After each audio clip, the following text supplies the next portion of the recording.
Olá, bem-vindo à loja TecnoShop, a sua loja confiável de softwares. Você já está por dentro das novidades da nova atualização do Windows 10? Confira hoje a recém-atualização do sistema operacional. E não se esqueça de dar o seu like e se inscrever em nosso canal para receber notícias recém-chegadas de atualizações e novidades no mundo da informática. E de quebra, aproveitar todas as promoções em nossa loja.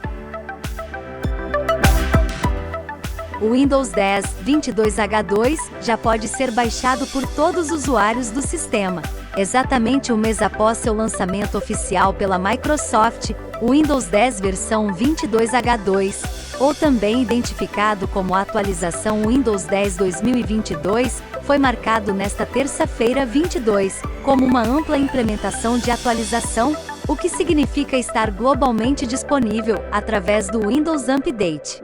De acordo com o Windows Health Dashboard, se você tiver um dispositivo qualificado, basta selecionar Verificar a atualização. O processo é simples e vamos te mostrar como faz. Digite a palavra atualização na pequena lupa que fica na barra do Windows.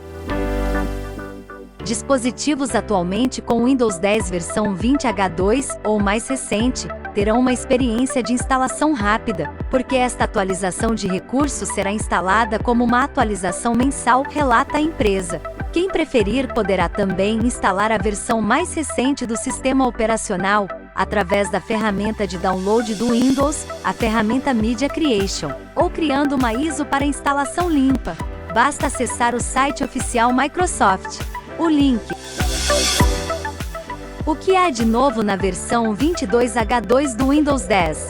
A atualização do Windows 10 2022 não leva muito tempo para ser instalada, nem requer muita largura de bandas, pois é apenas um pacote de ativação, e funciona como qualquer atualização cumulativa normal. Há poucas novidades também. Segundo a Microsoft, será disponibilizado um pequeno conjunto de recursos novos que inclui a possibilidade de receber notificações importantes, mesmo quando o assistente de foco, o antigo período de silêncio, estiver ativado. A assistência de foco permite que você evite notificações que possam distrair seu trabalho, e é definida por padrão. Outra novidade é a volta da funcionalidade para cenários de implantação do Windows Autopilot, que possam ser afetados pela mitigação de segurança, pela reutilização de hardware. É importante destacar que, como suporte da Microsoft ao Windows 10 versão 21H1 chegará ao fim no próximo dia 13 de dezembro, é possível que os usuários que utilizam essa versão recebam uma atualização forçada para outra mais recente. Gostou da novidade da nova atualização do Windows 10? Se inscreva em nosso canal e não deixe de dar aquele like para fortalecer o nosso trabalho. Sempre iremos trazer novidades para você. Acesse a nossa loja e confira todas as ofertas para licenças de todas as versões do Windows e todas as versões do pacote Office. Preços imbatíveis e satisfação garantida. Link na descrição. Venha nos visitar. Até breve!